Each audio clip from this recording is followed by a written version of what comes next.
Bismillahirrahmanirrahim. Assalamualaikum warahmatullahi wabarakatuh.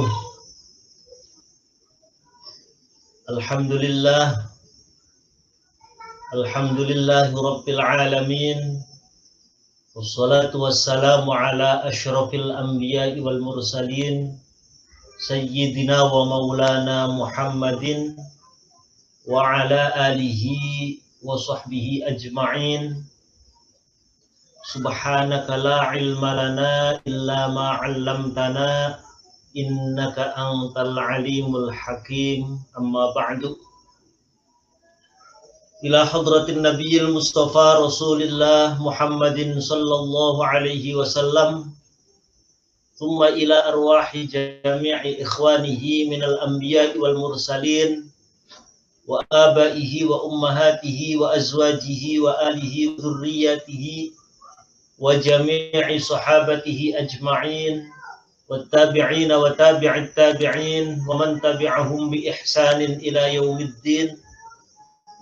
Thumma ila hadrati jami'i awliya'illahi ta'ala min masyariqil ardi ila magharibiha barriha wa bahriha janubiha wa shimaliha wa nakhussu khassatan tammatan ila hadrati sultanil awliya Syekh Abdul Qadir al-Tis'ah alladhina ballaghud dina fi Jawa, khususan Syekh Syarif Hidayatullah Sunan Gunung Jati Cirebon. Thumma ila hadrati musannifi hadzal kitab Syekh al-Imam al-Alim al-Fadil Salim bin Samir al-Hadrami, wa ila hadrati Syekh al-Imam al-Alim al-Fadil Abi Abdul Mu'ti Muhammad Nawawi al-Jawi, wa ila hadrati masyayikhina wa nakhussu khassatan tammatan ila hadrati syekhina hadrati Syekh Maimun Zubair wa hadrati Syekh Junaidi Anas wa qiyal Haj Abdul Rahim Ahmad, ya al-Haj Faqih Imam wal Habib Hud bin Muhammad bin Umar bin Yahya, usulihim wa furu'ihim. Allahumma ighfir lahum warhamhum wa'afihim wa'fu anhum wa a'li darajatihim fil jannah wa a'id alaina min asrarihim wa anwarihim wa ulumihim wa barakatihim wa karumatihim wa nafahatihim fid dini wad dunya wal akhirah. Al-Fatihah. A'udzu billahi minasy syaithanir rajim. Bismillahirrahmanirrahim. Alhamdulillahi rabbil alamin. Ar-Rahmanir Rahim. Maliki yaumiddin. Iyyaka na'budu wa iyyaka nasta'in. Ihdinas siratal mustaqim. Siratal ladzina an'amta 'alaihim ghairil maghdubi 'alaihim waladdallin. Rabbighfir li wa liwalidayya amin.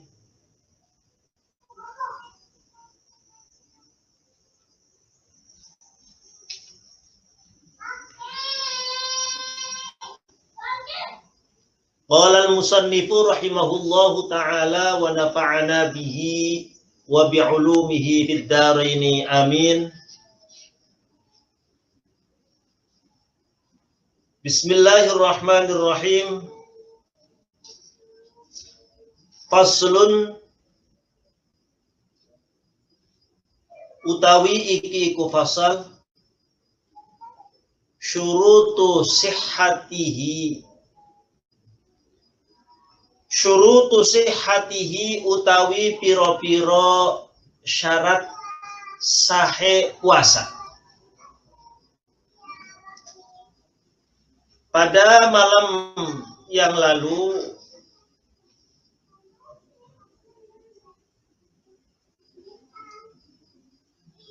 kita sudah membahas tentang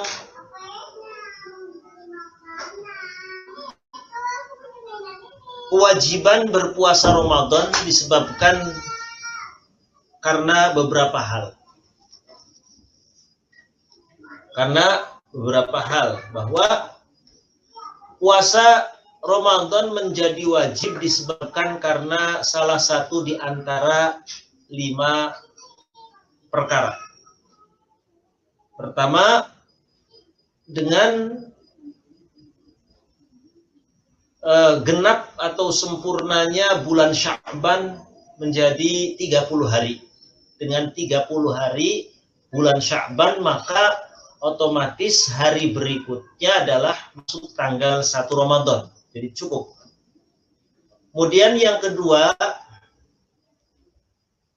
bagi orang yang melihat hilal, maka dengan ia melihat hilal secara langsung, maka otomatis keesokan harinya dia sudah harus berpuasa. Misal tanggal 29 Sya'ban, lalu waktu maghrib dia melihat hilal, maka bagi dirinya wajib berpuasa Ramadan di hari berikutnya tanpa harus misalkan menunggu keputusan dari pemerintah. Yang ketiga, dengan penetapan masuknya Ramadan. Bagi orang yang tidak melihat hilal, maka dengan adanya ketetapan akan masuknya bulan Ramadan, tentu ketetapan ini berdasarkan ada kesaksian orang-orang adil yang melihat hilal. Yang keempat, mendapatkan informasi dari orang yang adil, yang terpercaya, yang kredibel. Baik kita yang diberi informasinya itu mantap ataupun tidak. Kalau yang memberikan informasi adalah orang adil, maka wajib berpuasa. Jika yang memberikan informasi itu orang yang tidak kredibel, orang yang tidak terpercaya, maka harus ada kemantapan hati kita yang mendapatkan informasinya. Kemudian yang terakhir, yang kelima adalah dengan adanya persangkaan akan masuknya bulan Ramadan.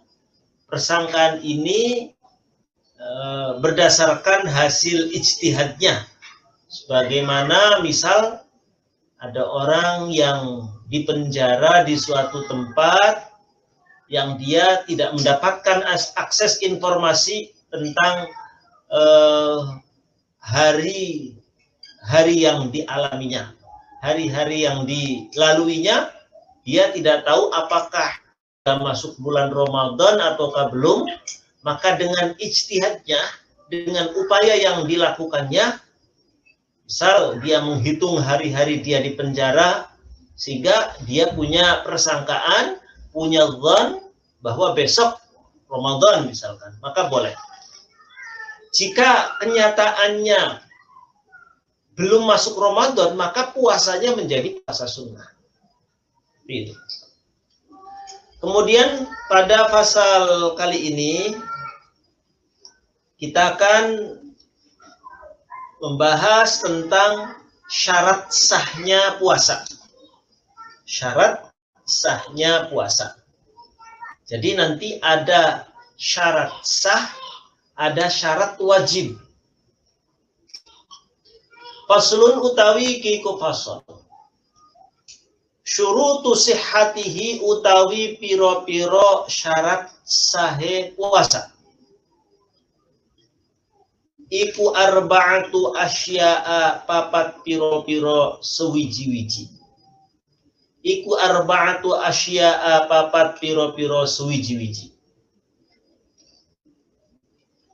Syarat sah puasa itu ada 4 perkara. 4 hal.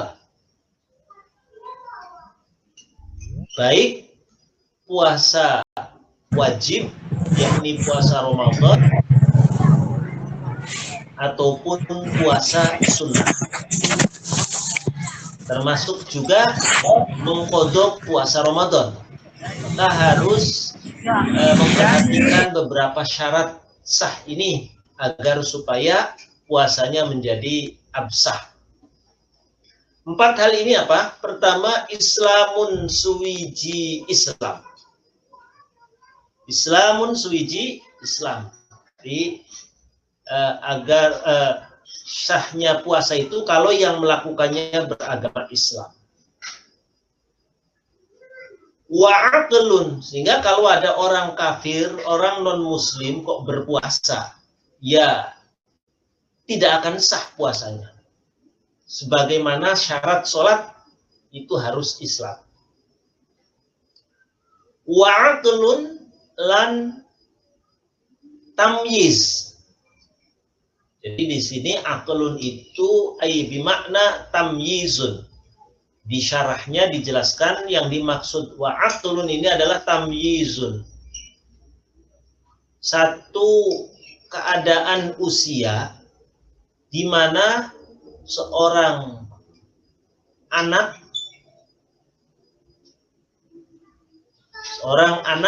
atau seseorang dia bisa membedakan mana yang hak dan mana yang batil. Itu aqlun.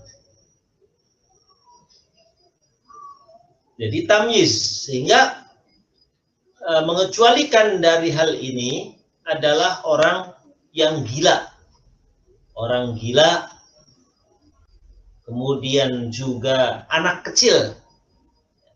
Orang gila, dia tidak tamyiz, tidak bisa membedakan mana yang benar, mana yang salah. Termasuk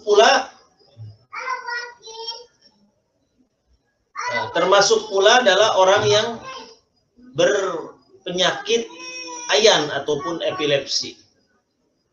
Ketika lagi puasa, kok epilepsinya kumat, dia batal puasanya. Anak kecil juga sama. Anak kecil, kan bisa saja anak kecil dia sudah berakal. Tapi bisa jadi dia belum tamyiz. Anak usia misal 2 tahun, 3 tahun, dia belum tamyiz. Tamyiznya seorang anak kecil adalah ketika dia sudah bisa makan sendiri, minum sendiri, istinja sendiri, cebok sendiri, itu tamyiz.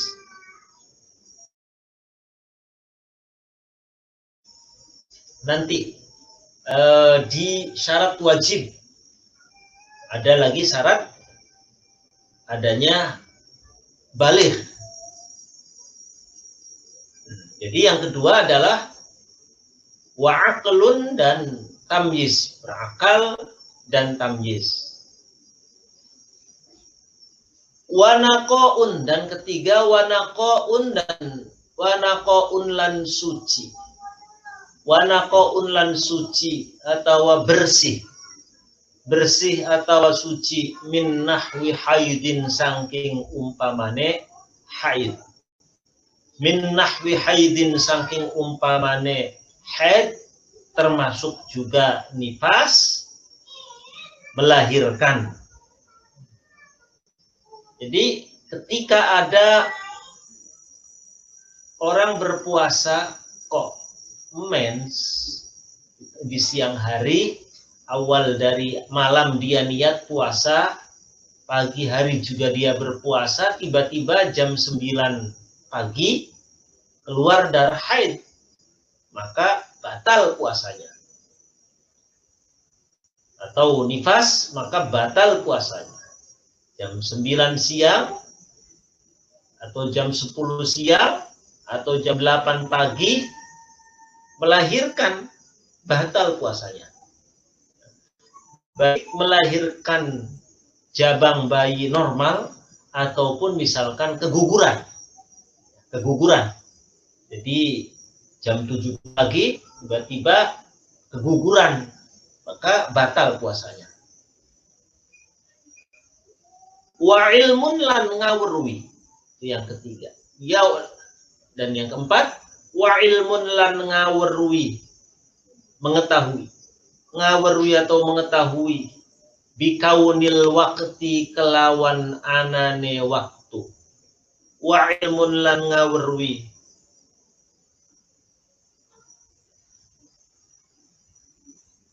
bikaunil wakti kelawan anane waktu iku qabilan nerima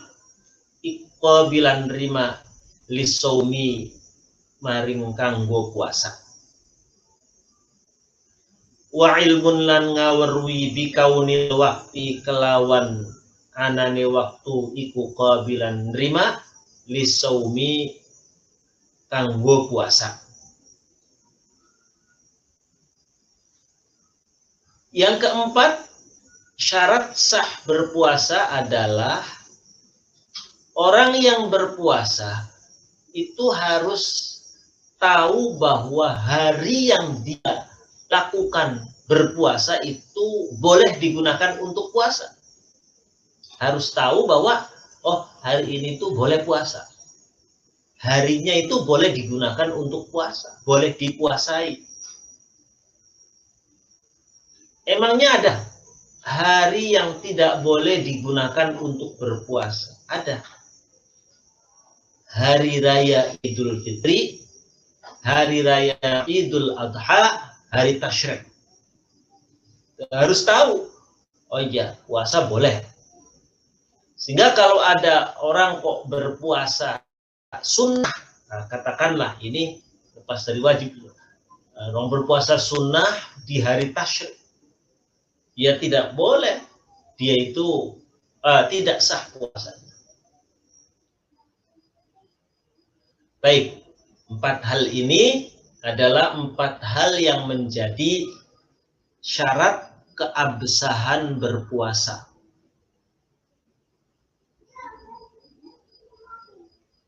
Kemudian faslun selanjutnya, faslun utawi iki ku fasal. Wa'lam anna hadhihi syurutus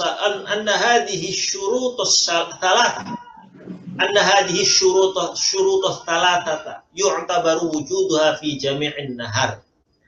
Bahwa ketiga syarat yang pertama, Islam,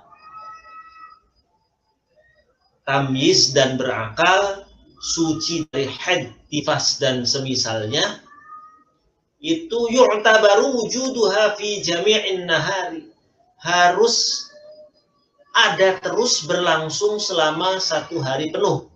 Artinya mulai dari waktu subuh sampai maghrib itu harus berlangsung terus. Sehingga falawir tadda auzala tamyizuhu bijununin, sehingga kalau ada seseorang kok di tengah-tengah hari, di siang harinya dia murtad, atau tiba-tiba di tengah hari gila, atau di tengah hari ayannya kumat, epilepsinya kumat, atau di tengah hari tiba-tiba keluar darah haid, ya otomatis batal puasanya.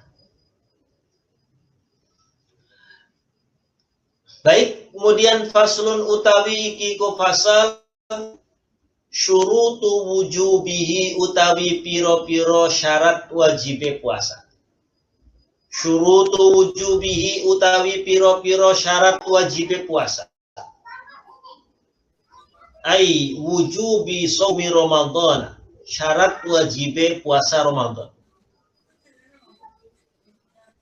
Syurutu wujubihi utawi piro-piro syarat wajibe puasa Ramadan.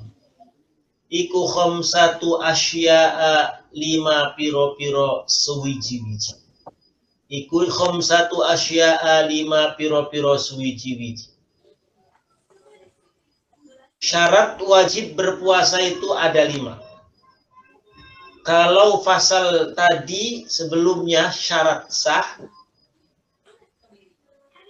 pada fasal kali ini adalah syarat wajib. Artinya ketika 5 hal ini ada pada seseorang, maka dia wajib berpuasa. Wajib berpuasa. Yang pertama apa? Islamun swiji Islam. Jadi kalau ada orang Islam, ya wajib puasa. Wa taklifun lan mukallaf. Wa taklifun lan mukallaf. Mukallaf itu ai bulughun wa aqlun. Wa taklifun lan mukallaf. Mukallaf itu ya baligh, ya berakal. Sehingga kalau ada anak kok baru usia 5 tahun, 6 tahun, 7 tahun, 8 tahun, dan dia belum baligh, maka belum wajib berpuasanya. Belum wajib. Jadi harus mukallaf, harus baligh dan harus berakal. Orang gila yang nggak wajib berpuasa. Wong gila tidak wajib. Bifala yajibu as-sawmu ala sabiyyin wa majnunin wa mughma alaih wa sakrana. Maka berpuasa Ramadan itu tidak menjadi wajib bagi seorang anak kecil, orang gila, orang yang berpenyakit ayan dan kumat ayannya, dan juga bagi orang yang mabok.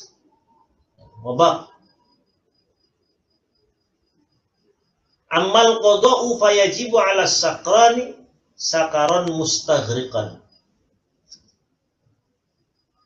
Adapun mengkodok, lalu pertanyaannya, kalau tadi tidak wajib, mengkodok wajib tidak?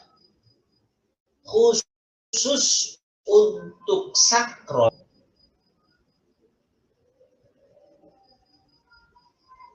Khusus untuk sakron dan orang yang berpenyakit ayan, berpenyakit epilepsi, kumat, tatkala nanti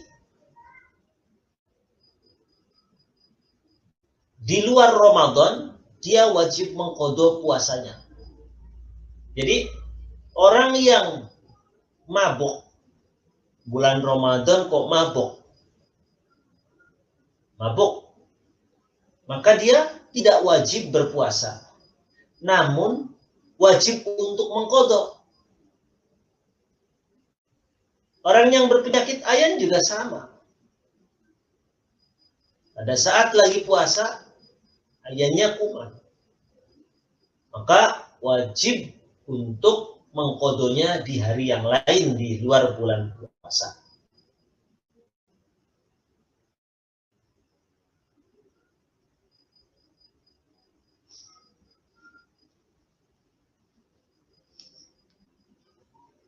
Wa itaqatun.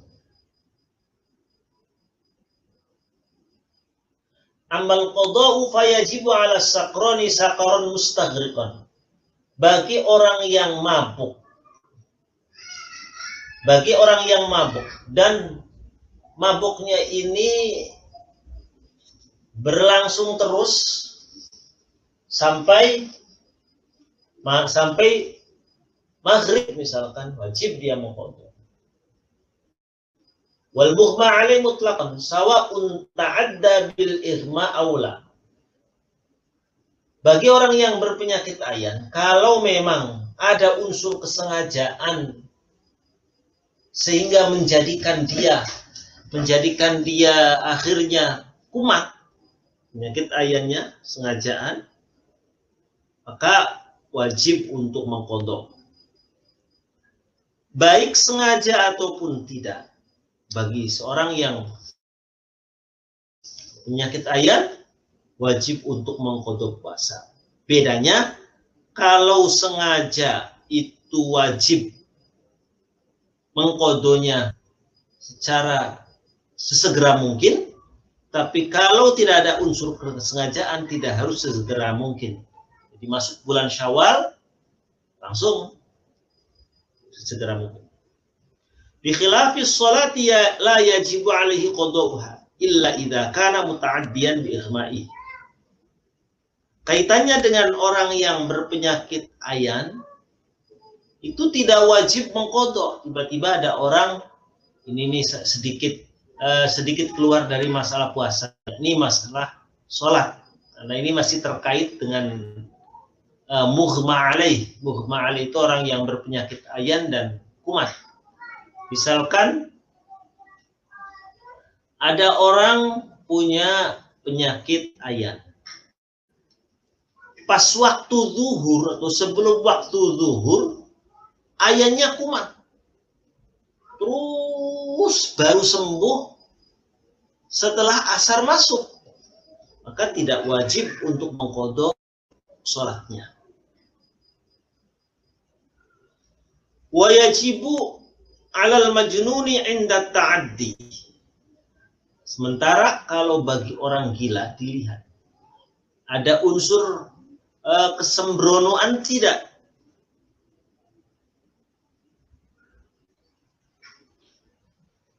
Kalau ada unsur kesembronoan sehingga menjadikannya dia gila, wajib untuk mengqadha puasa. Tapi kalau gila yang katakanlah bawaan, tidak wajib untuk sholat. Wa itaqatun. Selanjutnya syarat wajib adalah wa itaqatun lan mampu puasa. Wa itaqatun lan mampu puasa. Jadi dalam dirinya orang ini memiliki fisik yang kuat untuk berpuasa. Sehingga fala yajibu 'ala man la yutiquhu likibarin au maradin yubihu tayammum. Sehingga dalam kasus orang yang sudah tua, renta, nggak mampu puasa, ya nggak wajib puasa. Terus gimana? Wajib untuk membayar fidyah. Kullu yaumin muddun. Setiap satu hari satu mud. Di pengganti dari puasanya orang tua yang tidak mampu, itu berpuasa, pengganti puasanya, jadi tidak ada kewajiban untuk mengqadha, tidak bisa, tidak mampu, maka pengganti puasanya adalah membayar fidyah. Nanti ada babnya tersendiri, ada pasal tersendiri setelah ini. Au maradin, atau karena sakit itu juga tidak wajib untuk berpuasa, namun wajib untuk mengqadha. Wa itaqatun lan mampu puasa, wa sihhatun lan sehat. Sehat jasmani rohani. Jadi fala yajibu 'ala maridin, enggak wajib puasa orang yang sakit dipaksakan puasa, misalkan tidak harus.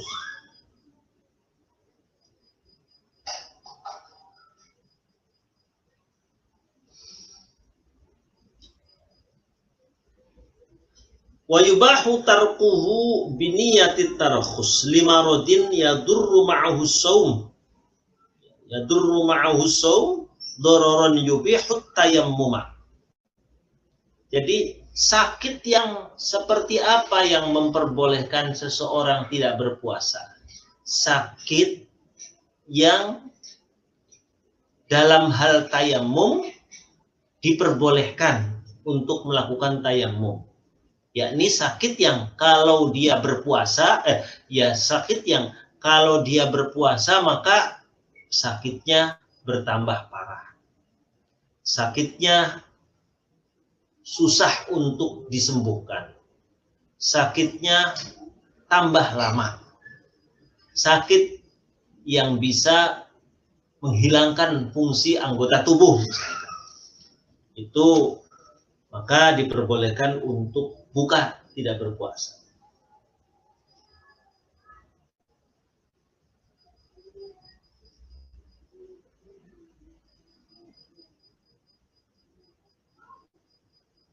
Qala az-Zayadi atau az-Ziyadi wa afta al-Azra'i akhdan min huna annahu yalzamul hassadin ay wa nahwahum. tabyitun niyati kulla lailatin thumma man lahiqahu minhum masyaqqatun syadidah aftar wa illa fal. Ada satu pendapat yang difatwakan oleh Imam Al-Adhra'i bahwa para petani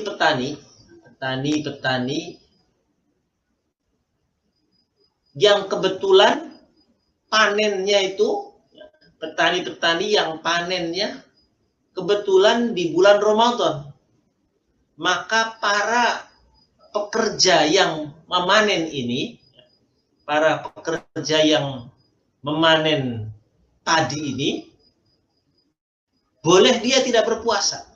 Boleh tidak berpuasa. Namun malamnya tetap wajib niat.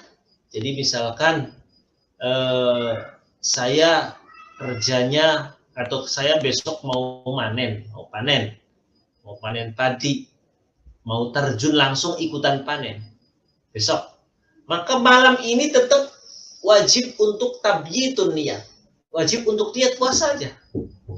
Jangan sampai kemudian gara-gara ada rukhsah, kebolehan untuk tidak berpuasa bagi orang yang memanen padi, tiba-tiba malamnya udahlah nggak usah niat, ngapain niat, besok juga tidak puasa. Tidak seperti itu. Tetap harus ada niat malamnya, harus untuk tabyitun niyat setiap hari. Tsumma man lahiqahu minhum masyaqqatun syadidah aftar wa illa yafala. Jadi malamnya tetap niat, paginya usahakan puasa. Panen, usahakan puasa. Nanti kalau di tengah-tengah kok merasa kayaknya nggak kuat, ya buka. Kalau sekiranya masih kuat, ya lanjutin puasanya. Gitu. Jadi jangan sampai kemudian karena ada kebolehan dari syariat tentang orang yang panen boleh tidak berpuasa, lalu pagi-pagi sebelum berangkat manennya sarapan dulu misalkan. Sarapan dulu, minum kopi dulu, ngerokok dulu misalkan. Nggak boleh. Tetap harus ada usaha puasa dulu. Malamnya niat, paginya berangkat dalam keadaan puasa.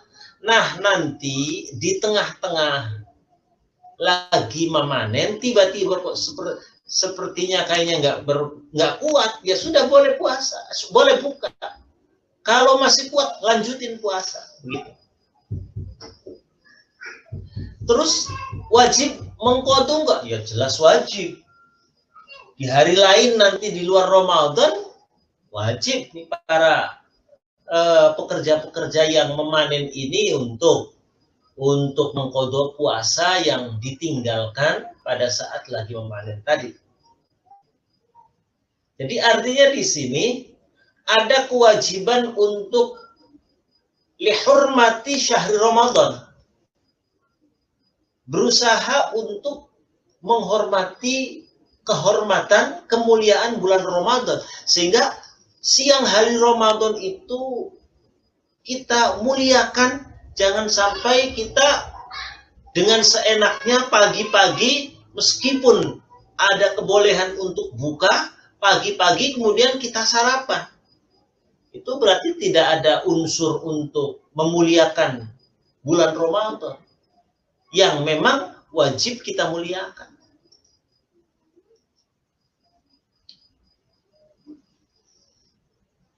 Makanya nanti di pasal selanjutnya sama-sama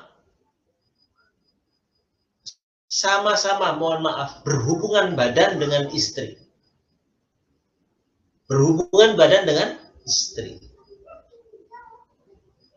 Dilakukan di hari biasa. Halal. Hakikatnya halal. Tapi ketika di bulan Ramadan, halal nggak? Halal. Tapi ada unsur dia menerjang atau tidak menghormati kemuliaan bulan Ramadan. Sehingga berkonsekuensi ketika ada seorang laki-laki menggauli istrinya di siang hari dan memang batalnya itu sebab dia berhubungan badannya, bukan karena minum dulu, makan dulu, tapi batal dengan sebab dia itu menggauli istrinya. Maka halal, jelas halal kalau berhubungan badannya, tapi dari sisi tidak memuliakan kemuliaan bulan Ramadan, maka orang yang menggauli istrinya di siang hari bulan Ramadan, batalnya sebab itu dia berkewajiban untuk berpuasa 60 hari berturut-turut. Dan nanti ada pasalnya. Itu saya singgung sedikit.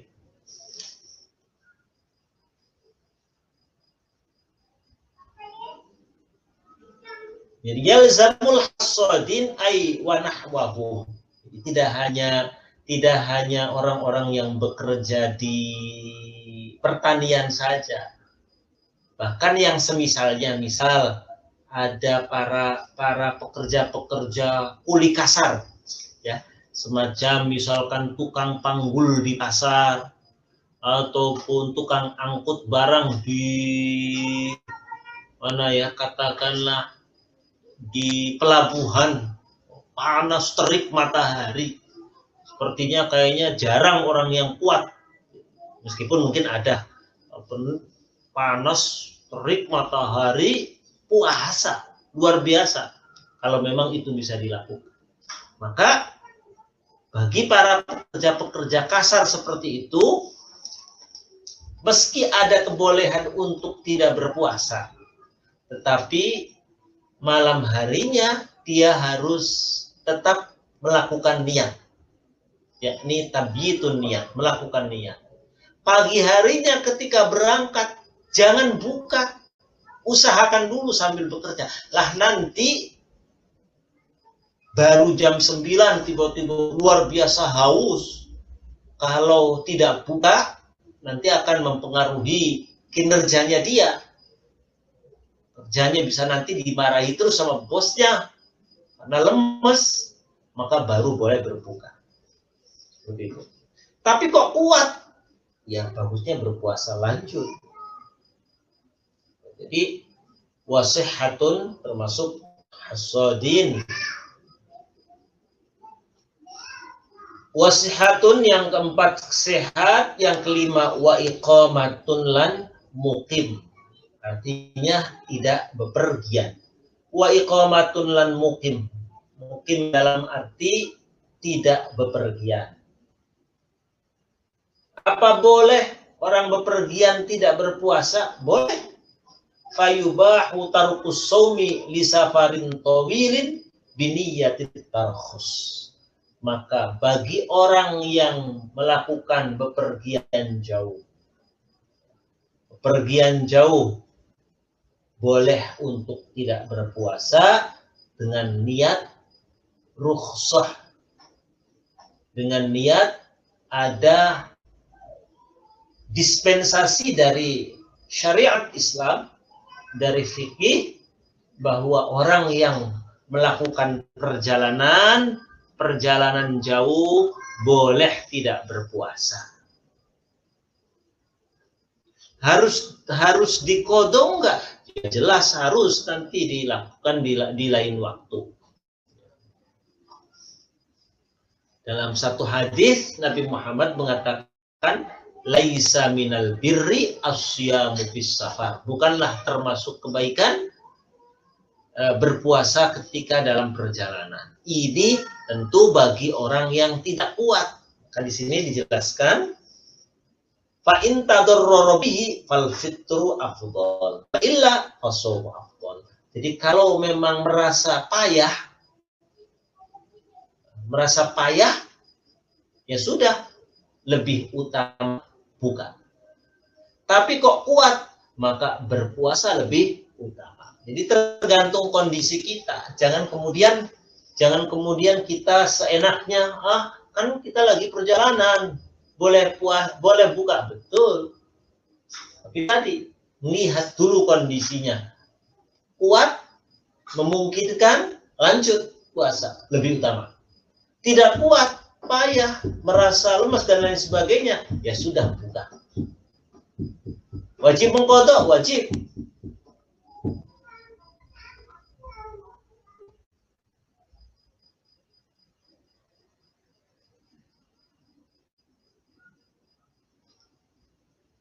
Wa yustathna min dzalika mudimus safar fala yubahu lahul fitru li'annahu yuaddi ila isqatil wujubi bil kulliyah. Ada perkecualian bagi orang yang selama hidupnya melakukan perjalanan terus.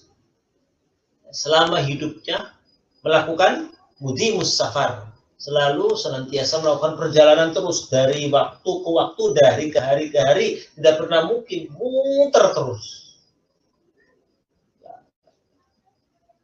Termasuk di sini mungkin, di sini adalah para sopir, kondektur yang setiap harinya dia harus bolak-balik, misalkan sopir bus antar provinsi. Selama satu bulan mungkin dia berada di perjalanan terus barangkali, maka berlaku hukum ini. Fala yubahul fitru, dia tidak boleh buka. Wa innama yadharu jawazul fitri fi man yarju iqamatan yaqdi fiha. Jadi jika dia mudimus safar tadi, semacam sopir ataupun kondektur ataupun kernet, jika memang dia punya keyakinan bahwa di lain hari di luar Ramadan dia bisa mengqadha, maka boleh buka. Tapi kalau tidak ada keyakinan, jadi dia perjalanan terus, bahkan hari-hari biasanya satu tahun penuh dia kayaknya berada perjalanan, maka bagi orang yang seperti ini tidak boleh buka. Yang boleh buka itu kalau ada keyakinan dalam dirinya atau dia punya pertimbangan bahwa nanti saya di bulan Syawal sajalah saya qadha, atau saya nanti di bulan Dzulqa'dah saya akan qadhain semua. Satu bulan Ramadan itu saya cicil selama 11 bulan nanti berikutnya, pasti saya lunas bisa mencicil qadha puasanya. Maka kalau memang ada kemungkinan hal seperti itu bisa mengqadha di lain hari, maka orang yang melakukan perjalanan seperti sopir misalkan boleh tidak berpuasa, boleh berbuka. Tapi tadi syaratnya harus ada keyakinan kemungkinan bisa mengqadha di hari-hari lainnya, itu baru boleh berbuka puasa. Qalahu Subuki wa i'tamadahu Syekhuna Ar-Ramli. Itu di pernyataan ini difatwakan oleh Imam Subuki dan diperkuat oleh Imam Ramli. 5 hal ini yang menjadi syarat wajib berpuasa, yakni Islam, mukallaf, mampu berpuasa dalam keadaan sehat dan dalam kondisi ataupun dengan statusnya dia orang yang mungkin tidak bekerja. Itu mungkin Mas Ari yang bisa saya sampaikan pada malam hari ini pada 2 pasal, syarat sah puasa dan syarat wajib berpuasa. Setelah saya tutup, mangga nanti ada hal-hal yang perlu kita diskusikan, dipersilakan. Wallahu a'lam bishawab. Wallahu muwaffiq ila aqwamit thariq. Al-Fatihah. A'udzu billahi minasyaitonir rajim. Bismillahirrahmanirrahim. Alhamdulillahirabbil alamin. Ar-Rahmanir Rahim. Maliki yaumiddin. Iyyaka na'budu wa iyyaka nasta'in. Ihdinas siratal mustaqim. Shiratal ladzina an'amta 'alaihim ghairil maghdubi 'alaihim waladdallin. Mangga Mas Ari, silakan. Bagi jamaah yang ingin bertanya, mohon dipersiapkan pertanyaannya. Ada pertanyaan. Pertama sih ini. Pasal ini kenapa nggak digabungkan ya? Syarat sah, syarat wajib. Beda Mas Ari, ada syarat sah dengan sah dengan wajib itu beda. Kalau syarat sah itu sudah masuk berpuasa. Tapi kalau syarat wajib itu yang harus terpenuhi sebelum berpuasa. Jadi kalau syarat internal sama eksternal lah gampangannya sih. Kalau wajib itu masih eksternal, kalau syah sudah internal, sudah masuk di dalam berpuasanya. Oh, berarti emang ada beda-bedanya. Iya, beda. Ada pertanyaan gini, untuk bagian keamanan security, apakah boleh tidak berpuasa? Karena saya pernah dengar bagian keamanan security boleh meninggalkan sholat berjamaah ketika sedang berjaga. Apakah hal itu sama dengan berpuasa, boleh meninggalkan puasa, atau bagaimana? Baik. Jadi sebenarnya lebih pada masyaqqat. Masyaqqat itu adanya unsur kepayahan, adanya unsur kayaknya tidak kuat nih. Ya. Kayaknya tidak kuat nih kalau saya puasa. Bisa saja misalkan katakanlah bisa sampai sakit, bisa sampai misalkan mengganggu kinerja, mengganggu dengan benar-benar ya, mengganggu secara secara nyata kinerjanya dia berkaitan dengan mungkin keselamatan orang dan lain sebagainya. Satpam yang mungkin di tempat-tempat parkir yang kepanasan, saya kira boleh berlaku sama dengan orang yang panen. Jadi lihat kondisinya Mas Ari. Jadi kasus per kasus beda-beda. Kalau satpam di perumahan yang di dalam ruangan ber-AC, di situ ada TV, cukup memantau dengan CCTV atau komputer, saya kira nggak bisa berlaku hukum ini. Jadi harus dibedakan, keadaannya berbeda-beda Mas Ari. Terus ini kan banyak kan satpam atau juru parkir yang dia tugasnya di tempat kayak yang secure itu, misalkan hanya menekan tombol, dia di ruangan ber-AC, ya sebenarnya tidak ada unsur payah, tidak ada unsur lelah yang amat sangat. Jadi hanya kasusnya menyesuaikan saja, saya kira Mas Adi.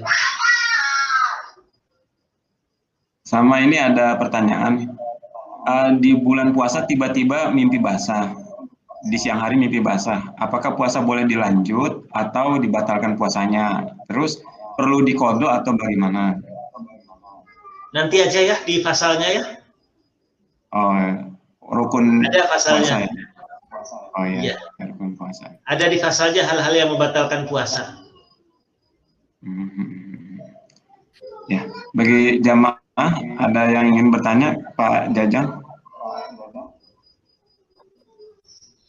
Assalamualaikum warahmatullahi wabarakatuh. Waalaikumsalam warahmatullahi wabarakatuh. Sehat Pak Kiai? Alhamdulillah Pak Jajang sehat. Pak Jajang gimana kabarnya? Alhamdulillah Pak. Dalam keadaan sehat juga. Alhamdulillah. Sudah lama nggak ke pondok. Gitu. Sudah lama nggak ke pondok gitu. Ya. Oh iya. Mangga. Nanti kapan-kapan kalau waktunya memungkinkan. Iya Pak. Sedikit ada pertanyaan Pak berhubungan dengan syarat sahnya puasa. Itu kan ada mengetahui waktu untuk melaksanakan kewajiban puasa, atau sudah mengetahui secara yakin bahwa sudah masuk waktu puasa gitu ya. Nah, misalkan ada kasus seperti ini, misalkan di tempat saya itu menurut keyakinan daripada di tempat saya gitu ya, itu belum masuk waktu puasa. Kemudian saya pergi ke tempat lain, katakanlah Nyaba atau Safar gitu ya. Ternyata di tempat tersebut pada hari yang sama itu sudah masuk ke waktu bulan puasa gitu. Nah, apakah ketika saya berada di tempat tersebut wajib melaksanakan puasa atau tidak gitu ya? Sah tidak melaksanakan puasanya gitu. Untuk kasus seperti itu. Baik, Pak Jajang. Jadi maksud wa ilmun bi kaunil waqti qabilan li shaumi itu dalam arti dari segi harinya itu hari yang boleh untuk berpuasa.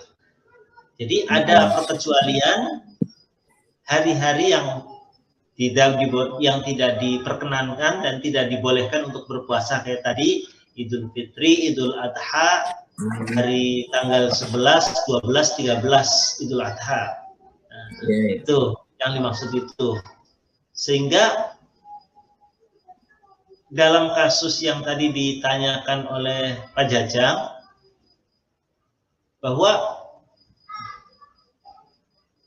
ketika misalkan kita berada di satu daerah A, ya, dan di daerah A, kemudian di situ belum ada keputusan, ya, belum ada keputusan apakah masuk bulan Ramadan atau tidak. Ternyata katakanlah karena belum ada keputusan, belum ada yang melihat hilal, kemudian juga tidak ada orang yang memberi informasi, tanggal 29 itu ya, 29 Sya'ban, maka dia akhirnya tidak berpuasa. Ya. Lalu pertanyaannya, tiba-tiba dia pergi malam harinya, mungkin ya malam harinya ke daerah B. Ternyata di daerah B, ya di daerah B sudah ada yang melihat hilal. Sudah ada yang melihat hilal. Melihat hilal, kan kemarin sudah dijelaskan. Bagi orang yang melihatnya harus puasa. Kemudian dia ngasih informasi ke yang lain. Nah, kalau kita dapat informasi itu, ya, kemudian kita yakin, ya harus berpuasa.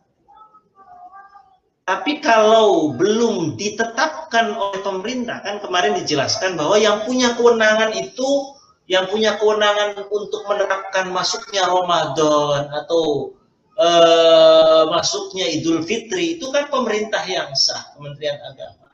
Kalau belum ada penentuan itu, ya kita bisa saja, nanti saya sih belum ada ketentuan, belum ada putusan dari pemerintah kayaknya tidak memutuskan besok, ya boleh kita mengikuti itu. Seperti itu Pak Jajang. Jadi diserahkan ke dianya.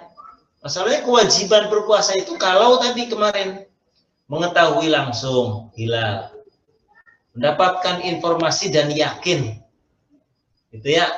Kemudian mendapatkan informasi dan yakin atau akan informasi itu, kemudian ada penetapan dari pemerintah yang sah. Kalau hal itu tidak ada, ya belum wajib. Gitu kira-kira Pak Jajang. Boleh nambah satu lagi pertanyaannya Pak? Mangga silakan. Bang Ari, ini berhubungan dengan yang diperbolehkan berbuka puasa bagi orang yang sedang bepergian. Ya. Apakah itu ada ketentuan berangkatnya itu sebelum sholat subuh atau sebelum fajar atau setelah fajar begitu? Ada ketentuan nggak seperti itu gitu? Jadi misalkan kalau sebelum fajar boleh berbuka puasa, kalau setelah fajar tidak boleh berbuka puasa gitu. Tidak seperti kayak sholat Jumat. Kalau sholat Jumat itu kan seseorang boleh tidak sholat Jumat, ya. Seseorang boleh tidak sholat Jumat kalau perginya sebelum fajar, sebelum subuh, iya kan? Seperti itu. Yeah, kalau dalam berpuasa tidak. Kalau dalam berpuasa tidak harus itu, meskipun baru berangkatnya jam 7 pagi, kalau dirasa, ya, kalau dirasa dia nggak mampu, buka boleh, gitu. Kemarin tadi kan begitu. Kalau sekiranya mampu, lebih utamaan puasa. Jadi tidak ada syarat harus dari bepergiannya. Iya Pak, terima kasih atas jawabannya. Sama-sama. Mas Ari. Jadi intinya sih lebih pada keadaan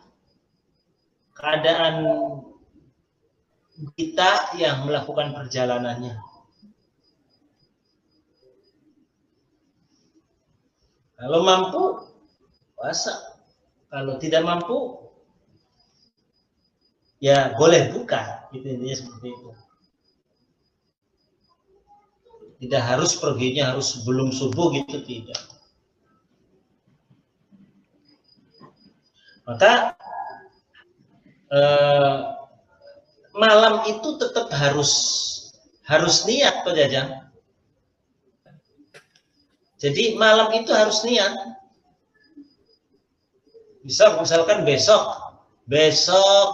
saya mau pergi ke Surabaya. Ya, saya harus mau pergi ke Surabaya. Jangan lantas kemudian nggak usah niat lah, besok boleh buka ini, nggak boleh. Tetap malam harus niat. Pagi juga tidak boleh sarapan. Jangan kemudian dienak-enak berjalanan boleh puasa, kemudian paginya sarapan, nggak boleh. Tetap harus berusaha untuk puasa dulu. Sekiranya di tengah perjalanan nggak kuat, baru boleh buka, begitu. Bagi jamaah yang lain, jika ada pertanyaan, Pak Pur atau Pak Kirna.